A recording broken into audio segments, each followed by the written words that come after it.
Welcome back to another edition of the Transformation Leaders Podcast. I am Sean Ennis. I'm joined today by my wonderful co-host and partner in crime, David Sudin. And we're going to talk today about one of my favorite things to play with, Claude Code. And today is more of a practical example.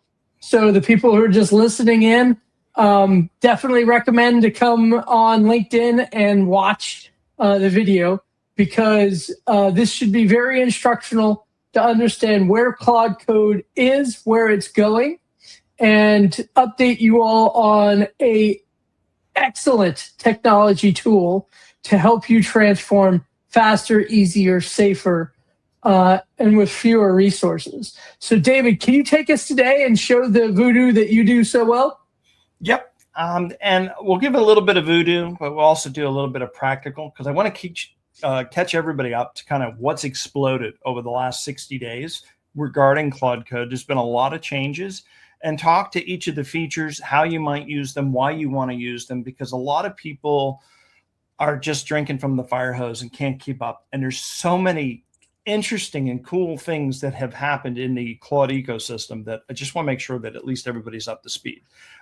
Consider this about a part one. I believe we'll be doing maybe a second version of this, where we'll do a practical application in the future, talking specifically about, unfortunately, something that's pretty prevalent. A lot of our friends, a lot of our colleagues have come, gone, maybe in between opportunities. And so I want to show you how to use AI in your resume to build some really cool software, and or minimally, depending on time today, I might even just show you how to do a quick prompt to get you a quick win, to get you going. Other than that, we'll maybe try to build you a full-on application so that you can start keeping this. But these are the housekeeping skills, or at least the prerequisite knowledge that you're going to need to do before we build, something really cool like that.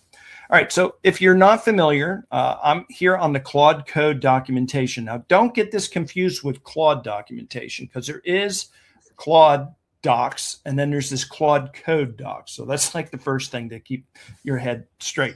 So we're talking about Claude Code. For those of you that are not familiar, Claude Code is this DOS-box looking thing. If you I might even have just dated myself by saying DOS, but back in the 80s, 90s, people use these command line tools, and it's still available in Windows 11 today.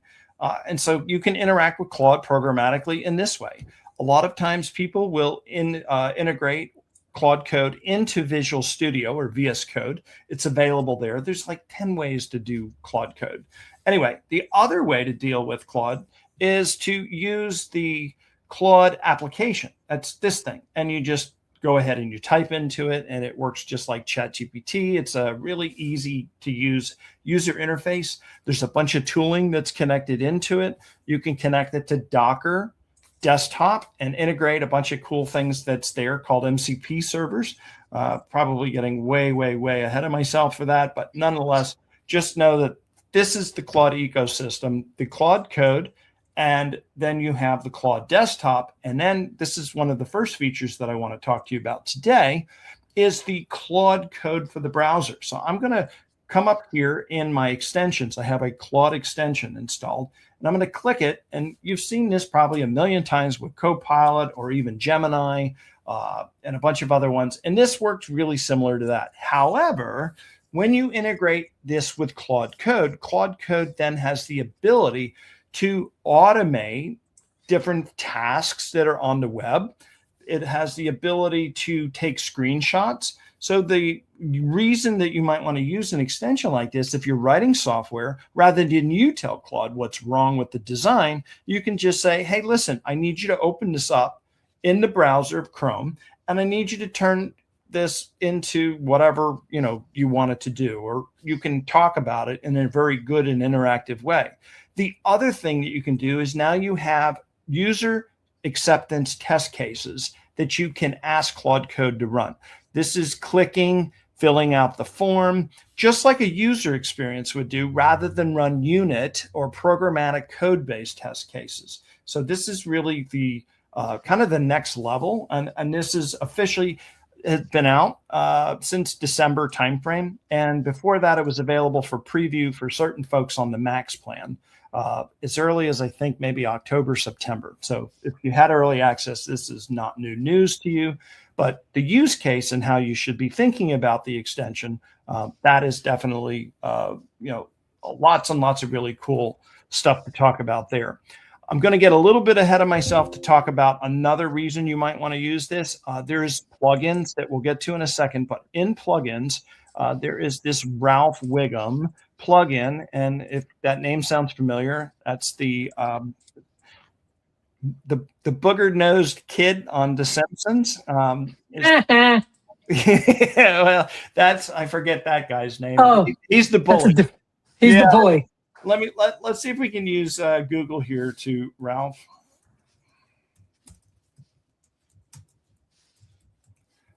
See if we can pull. There he is, and there he is. Oh yes, picking his nose. And so Ralph Wiggum's up there. Anyway, so that's the name of this plugin, and all this is a programmatic way of using a loop inside of your Claude Code. And so, when you run this plugin, you basically say, hey, I need you to do X, Y, and Z. And you can set a max number of loops and iterations. You can tell it a definition of done when you feel, and when I say you, I mean AI Claude. You could say when you, Claude, the AI, feels that you're done, then you can give us a promise name of completed or something like that. And so when it detects as it goes through another iteration of it, it can really help to create an outcome that is fantastic without you having to do it. So, for example, if you asked it to do something, it will go through and come up with outcome version A. And then if you ask it to do it again, outcome version, then you get B. And why this is so helpful, and we've talked a lot about this, Sean, I think maybe 2 or 3 shows ago we talked about it, but this is AI is undeterministic. You do not get the same output. If I were to re-record this show tomorrow in duplicate and then watch it back and do the transcript based on what Sean says, what I say, our interaction points, they're all going to be different, right? But the show content contextually is the same. And it's the same thing with AI. And so what you can do is version A, version B, version C.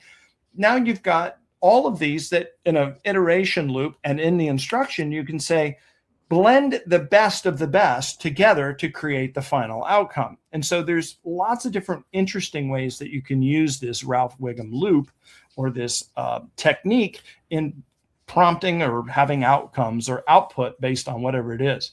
When you're talking about creating a full-blown application, this is something that is super, super important. So anyway, let's go one step back to go 3 steps forward. And so what we're going to do is just talk to you real quick about installing Claude Code on whatever PC or flavor that you have. For Mac, it is saying for Mac OS and Linux, you can run this. Now, personally on Mac, what I do is I run Brew. Brew on my Mac, Brew on my Mac Mini. I have a laptop, I run it there. And that's my preferred method of installation. Although the native installation, this is just using curl. I don't know, to me, with all of the other tooling that I use, personally, I find Homebrew. I would say the least effective is probably the NPM, but it is the Node way of dealing with it. You're going to definitely make sure you have to have Node installed. I will tell you from a best tip perspective, if you run Claude Code through the Node version of the installation, notoriously, you're going to write some server code or write some type of code that uses Node or NPM or NPX. And if you're writing that and you're troubleshooting it, Claude has a notorious way of getting confused and spun around. And what it'll do is it'll kill all of the Node processes. Well, guess what happens when you do that? Claude kills itself. And so by suicide, you lose all of the context of what you were doing. And so you could be in a very long session with Claude. And if you lose that context, it's 5 steps back to go 1 step forward. So my best practice on the installation is to avoid NPM like the plague when it comes to installing. Use Brew on Mac, use the native installation here. On Windows, where is Windows? Windows. Somewhere around here is Windows. Overview. Why am I not seeing this? Did they change this already? Again, a really good time for me to pipe up and say, like, this technology is changing all the time. People talk about how the hardware market is changing. The software chart is changing even faster. And, while we're talking about Claude Code right now, I can tell you we weren't talking about Claude Code a year ago. And now it is the secret sauce that a lot of my friends, family, compatriots are using to do some really interesting things. The challenge with Claude Code is it is non-deterministic. And what that means for developers is they don't get to control specifically the way it does what it does. And for some of the OCD developers out there, that is not a good thing. For the people who are ultra controlled on coding, Claude Code is like chalkboard scratching. But for the people who are the product managers, who are the visionaries, who are the startup founders out there, there is not a more powerful tool to bring to life a business use case faster than with Claude Code.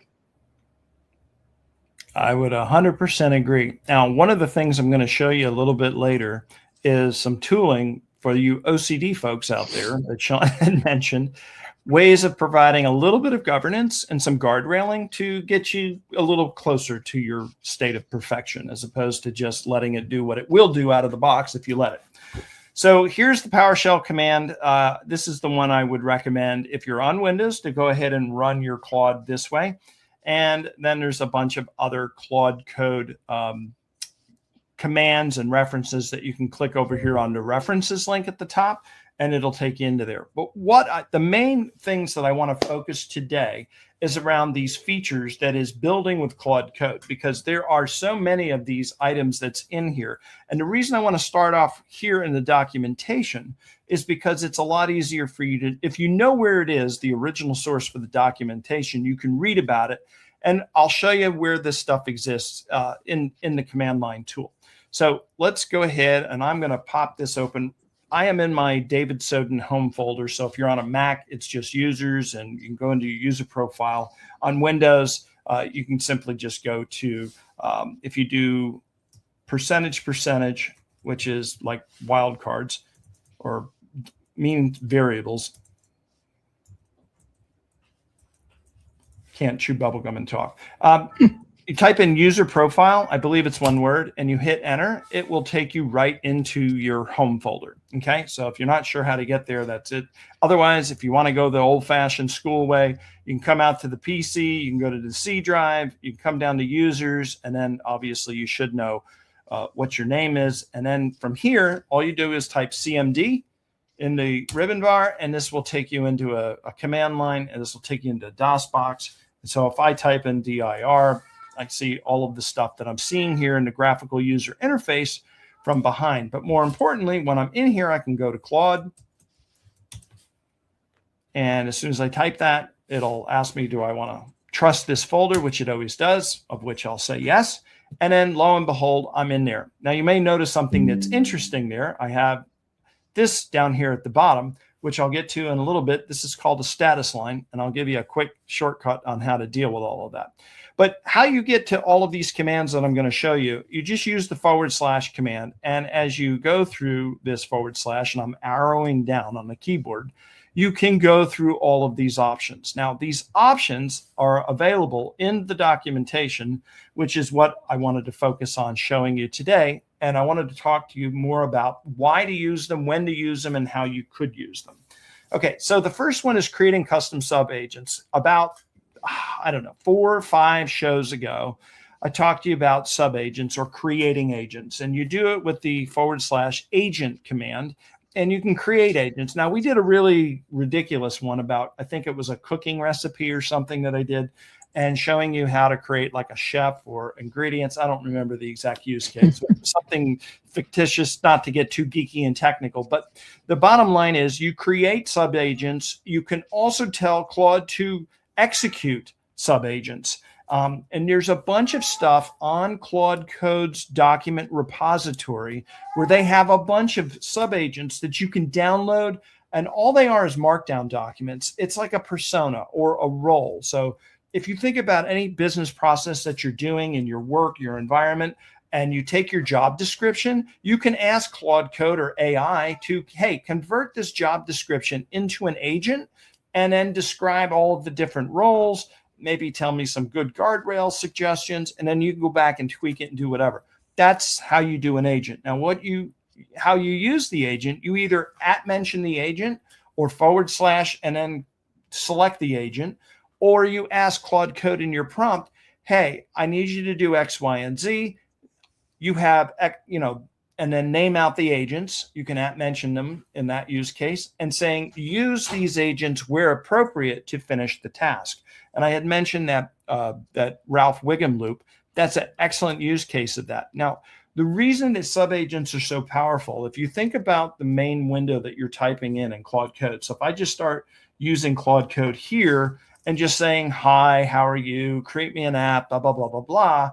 There is a 200K context window. If you're not familiar, just think about it as it's a finite number of amount of space that you have to where it can keep in mind its context of what it's doing. Now, Claude Code is excellent out of the box. It will auto-compact almost all of the time. 98% of the time, it will just do its thing. The problem when you let it do its thing when it wants to do it, it typically will only do it when you run out of space. The problem is if you get to the point where, or you're in a technique where it takes too much context too quick, it will fill itself up and then it will get stuck. It won't be able to compact. And then unfortunately, you're going to lose everything you're working on in context. So that's the reason for the status line. So if I were to get into a project and I start saying, here, I'll show you an example. I'll just say hi, just so that it can come back with an interesting answer. And then you'll see the context window show up. So now I have a context window here at the bottom. And you might be saying, wow, I just said hi and answered how can I help you today? And you like, what is filling up this context window at 16%? There's a bunch of overhead that comes along for the ride. Anyway, the key here is with the status window, you don't get to see this. So in order to figure out, where you are, you're going to have to come down here to your status. And if you run status, it's going to give you some information here along with the different tabs. So here's your configuration. This is information about your usage, but there's also a context, if I remember correctly. Yep, context window command that it'll give you. And so this is what's going on in your context. So I told you there's a bunch of overhead that comes along for the ride.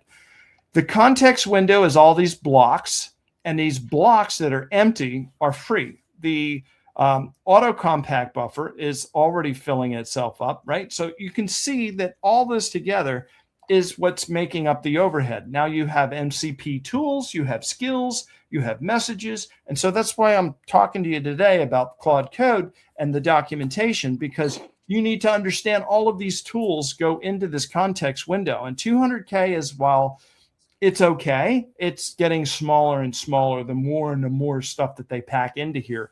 And that's why this status line that I was showing you today is so important. So let me just run a clear on this one so we can start fresh.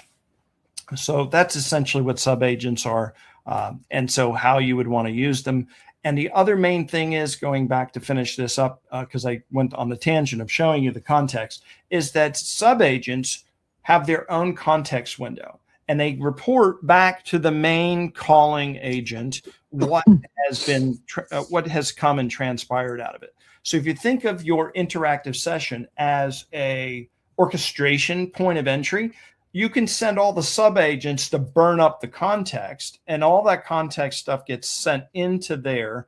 And then what happens is you get your active session working in a much more concise way, and you won't have to compact it as much. So sub-agents are super powerful. There's other ways of getting down here. We'll get to the skills in just a moment.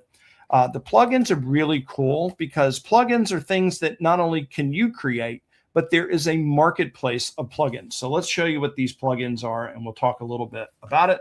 And this is where you'll find the Ralph Wiggum plugin. So here I am on Windows, and because I'm on Windows, I'm going to have different tools available to me in the marketplace. So if I come over here to marketplaces, and I'm using the arrow keys on my keyboard, and if you can see right across the top, if you can see where my mouse is moving, you got plugins, discover, installed. And so if you move left and right, this will flash. And then if you arrow up and down, you can go through the menu. So here we can add a marketplace. Here is the actual Claude Code, official Claude Code. Yeah, Claude Code marketplace. And then you have 13 available plugins that are available within this marketplace. Now, if you're on Linux or if you're on Mac, you have a whole bunch of extra cool tools that's available to you. Keep in mind that Windows is the redheaded stepchild of the trio of operating systems that you can use. You can get around this. This is how you used to have to run Claude Code, and up until probably of June, July timeframe of last year, before they made it available for Windows, maybe a little bit later, September. I used to have to run this in a Windows subsystem for Linux, or WSL as it's called. And so you had all of the Linux power. And so a lot of people are still running Claude Code through or via WSL, which I still do from time to time just to keep up. But I do like to see what's going on with Windows. But nonetheless, the marketplace is more expansive if you use it in WSL, Linux, or if you use it on Mac. So with regards to the 13 plugins, you have a Agent SDK. You have this Claude Opus 4.0 migration. Each one of these does different things. The notable ones is this Hookify, is this feature dev, and also if we come down here, the plugin dev is quite helpful because it has a comprehensive toolkit for the Claude Code plugins, especially if you're creating your own plugins. And then here is that Ralph Wiggum. Now to install something, you just hit the space bar, and it puts a little star in it. You hit it again, it'll deselect it. But that Ralph Wiggum is just a programmatic loop for AI that allows you to do it. If I arrow once to the right, you can see what's installed here. I have a Shaden CN plugin. This is, if you're not familiar, this is my secret to the sauce about how I create lots of really cool looking software. Not only have AI programmatically do what it needs to do, but by referencing the Shaden CN, and those of you that are not familiar, I'll just type Shaden CN so we can go there. This is a component network that allows you to have a bunch of really cool pre-baked widgets. They're already done, and contextually, all you have to do is wire them up. And Claude Code with the MCP server plugin allows you to do a lot of this really, really cool stuff. And not only will you get great programmatic stuff, the one thing that Claude kind of sucks at is the graphical user interface, which is I was like, you know what, let me take the bull by the horns and get rid of it. And let's just give it something. And as soon as I threw this MCP server at it for the user interface side of it, it's been day and night difference for what actually comes out of the box. And the other thing that I'll show you that I don't think is available in this one, but it is available in the Linux and it's available on the Mac. They have this. Oh, actually it is here. Here it is. I have it installed. It's called the front end design, and I have this there as well. So what I do is I specifically in my prompt call out Shaden CN, or I can say leverage the front end design plugin that you have and just call it as such, because Claude is aware of what it has. And it does a pretty decent job, although I'm biased. I've been using it so long and have such great success with it. The Shaden CN is really, really a huge thing. I'll show you something that I was able to leverage with the Claude Code MCP server. And I'll go to this open source application that you can go up on GitHub and find it, but I will just go ahead and log into this so you can see what the user interface is. So in addition to this and the dashboard and all of the different stuff. There's not a whole lot to really see here because I don't have anything a lot to show you. If I go under, let's see here, let's go under settings, security, appearance. I have both light mode and dark mode that's available in this system. I also have this Chrome extension that I was able to write. And so let me just go log back in here with this Chrome extension, get this thing all logged up, and I've got it connected successfully. So now when I click it, it's connected. Now, if I show the sidebar, I now have the ability to go to any site that I want to, and I still keep my timer. So this is PMO, Project Management Office. And so people can log their time against projects. And so as they switch through tasks, it's really easy to just log your time. Anyway, this is complicated stuff. And having Claude Code write this type of robust application, plus plugins for Chrome, plus your UI, UX, all of this stuff takes a tremendous amount of resources and skill in order to be able to do this. And when you're using the plugin, it is just super, super fast. So the MCP plugin for this is just like day and night as far as accelerating your time. So explore the plugins, go up to the marketplace, read your own or create your own if you find a need for it. And then you can go ahead and get to the documentation about how to discover, install, and also to create them. All that's there. Before I move on, Sean, do you have anything to add or want to throw any questions? No, I mean, again, I think you're laying a good foundation of the bits and bytes under the Claude Code. Each one of these pieces is part of the story that you're going to have to figure out for yourself. What are you trying to do? What are you trying to accomplish? I think you're showing a really good precursor of, hey, here's the bit, here's the role it plays. And I like to think of Claude Code as a symphony, right? You're the orchestrator. You're the guy at the top saying, okay, this is what I want it to sound like. But you're going to have to step down to the violin section and say, okay, guys, you're going to need to act like this. You're going to need to hire the individual people so that your symphony sounds correctly. And a lot of people will jump in with Claude, throw something at it, and then give the feedback of, hey, it's not what I wanted, so I moved on. Yep. We are not at a point where AI is asking you specifically answer these questions and do things. What I tell people is if you don't want to learn how to do these things, that's fine.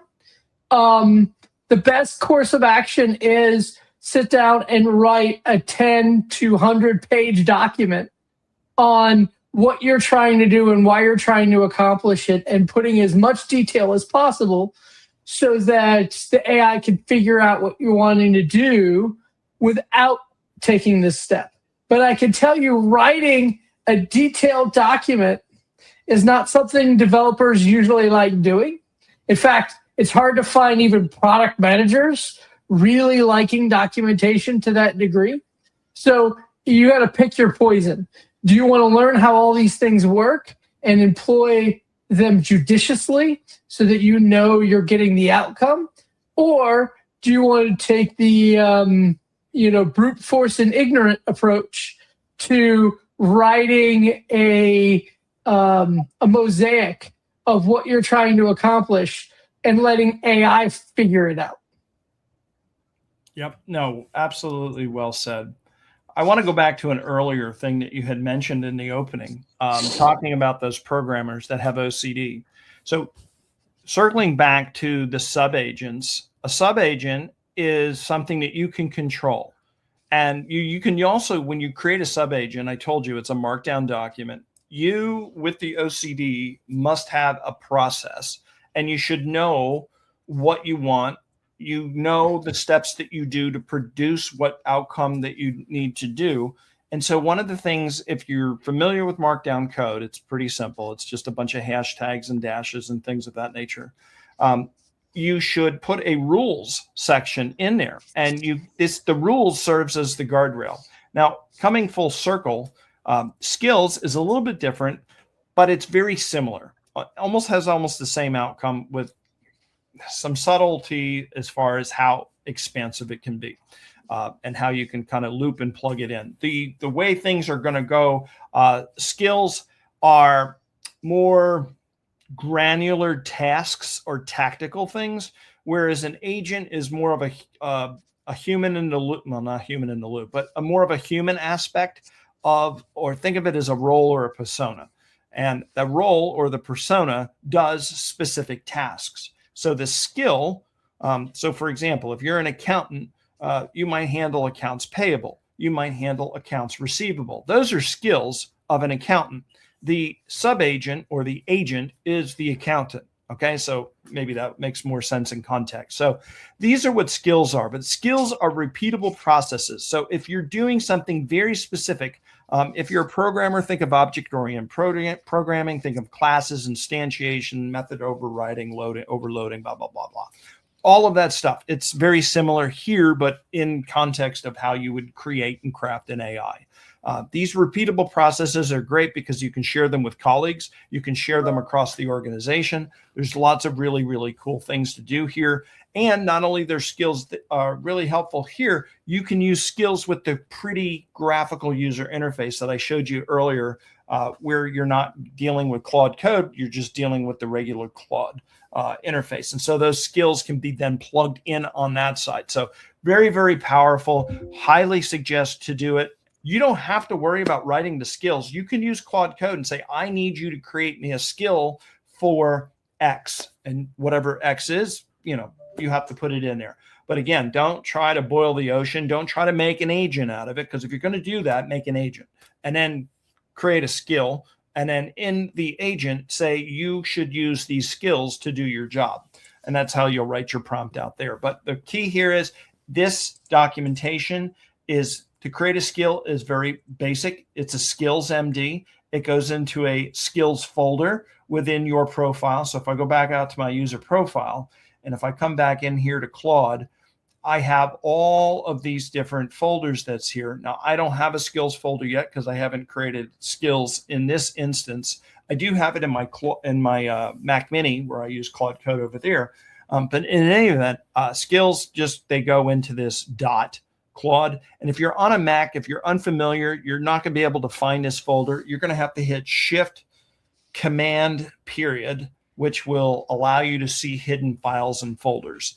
On a PC, it's under the View menu, and it's under Show, and down here it says Hidden Items. Make sure that that's turned on, because some of this stuff might not be available to you, and that's how you get to these hidden type of file folders and stuff. But in any event, this is why and how you're going to do the skills. It's a combination of a skills MD, and then there is a specific place that it has to live, and there is a format to it. So anyway, it's not hard. It's pretty straightforward, but the rewards of what this thing can do is awesome. Now, skills, if you're a developer, you can refer to executing scripts, executing code.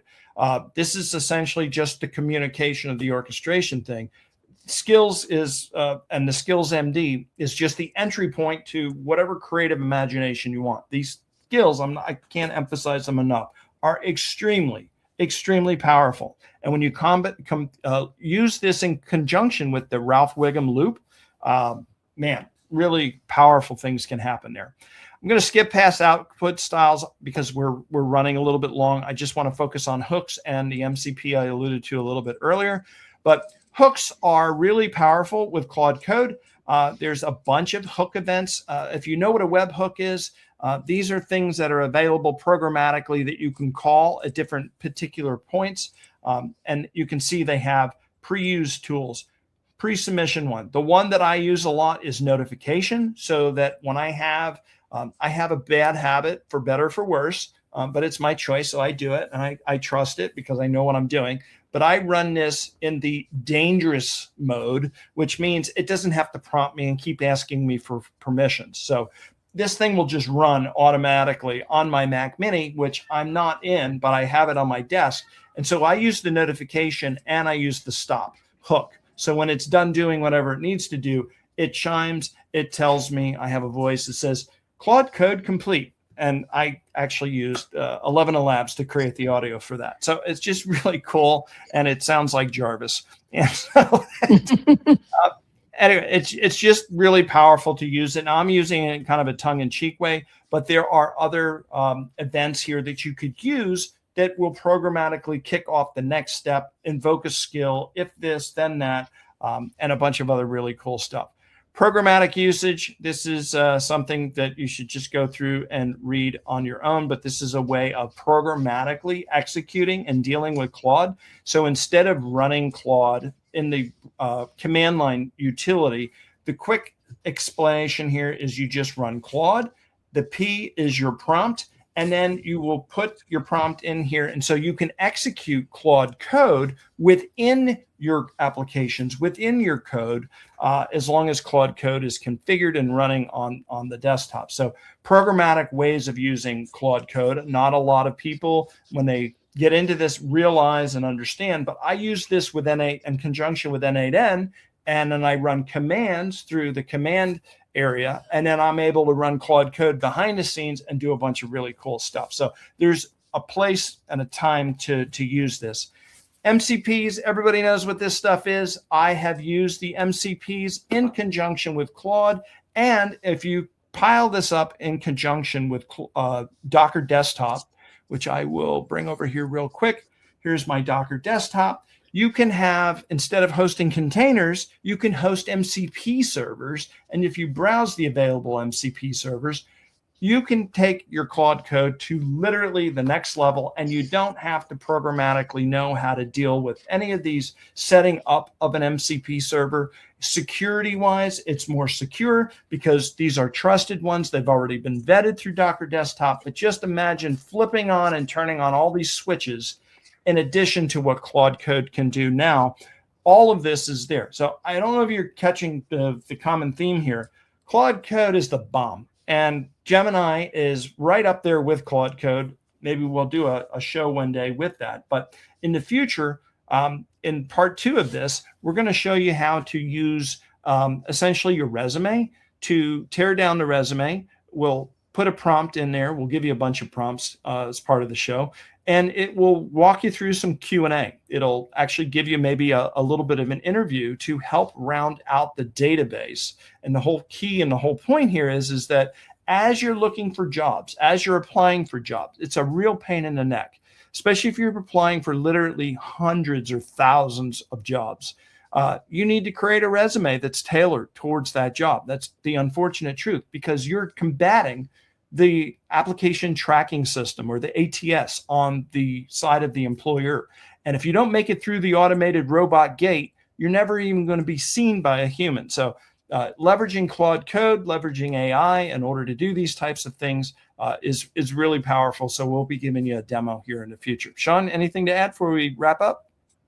No. Again, I just think it's very important people to know what Claude Code is and what it does and the value it provides, because this is the model I believe development is going to be of the future. Now, is this perfect? No, it's not. It is not perfect yet. But you can see the amount of investment. I know on if you follow me on X and see who I follow, lots of startup founders and such, they are quite clear in what they believe is the biggest fundamental enabler that they have is they can take an idea and provide a impactful demo version to somebody, and they do not need to hire a group of resources overseas and manage them for 6 months to get it out. Now, this is, to me, a very niche use case, because a lot of things can be done beyond that. And I think you're showing where it's going beyond that. So I think this is very helpful for anybody who is in the business of understanding digital transformation. And I'm really glad that we're showcasing it here today. Excellent. Well, thanks, Sean. So that is all that we have for you guys this week. for this Wednesday's edition of the Transformation Leaders Podcast. So if you haven't figured it out, we are here every Wednesday by now. And so we look forward to seeing you in 2026. Sean and I are still working through the logistics to bring some guests onto the show. As always, in the QR code top left corner, you should find a QR code. And at the bottom, there's a typed URL that you can type in. That's where you can reach a hold of Sean and I through the contact form. We also have links over to our LinkedIn profile. And if you do fill out the form, Sean and I get that at the same time. So we're happy to either discuss what's gone on in the show if you have questions about specific topics that we've discussed, or if you'd like to reach out to us to get on the show. We'd love to have you here to figure out what you got to talk about. Typically, we stick to all things AI, but that doesn't mean we have to. If you've got some transformation stories or some leadership qualities that you want to bring to the show, a couple of shows ago, maybe, I don't know, September-ish timeframe, or maybe even earlier, we showed you some of the, I forget what they're called. There's a bunch of little cards. And so they do different things around project management and leadership and things of that nature. For the PIP deck, that's what they are. I've been drawing a blank for the longest time. But anyway, that's it for this week's edition. We'll see you next time. Have a great day. Bye-bye.